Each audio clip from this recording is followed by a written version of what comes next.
আসসালামু আলাইকুম। যে যেখানে আছেন, পুরো বিশ্বে প্রচণ্ড শীত।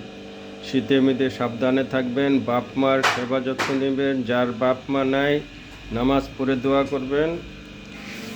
সবাই ভালো থাকবেন, মিথ্যা কথা থেকে এড়ায় থাকবেন, মিথ্যা কথা বলবেন না। মিথ্যা কথা জীবনের অনেক বড় ক্ষতিকর। নতুন দুটা ডিজাইন চালু করছি, দেখেন। সুন্দর মাল, খুব সুন্দর, ভালো মাল। সব জায়গার তো অর্ডার পেয়েছে।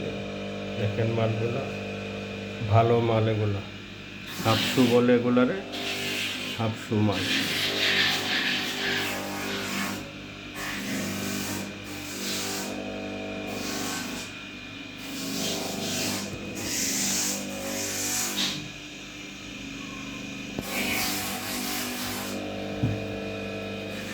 শীতের মধ্যে তো এগুলা মাল সবাই পরে ভালো, যেগুলো শু না পরে এরাই হাফশু মালটা পরে।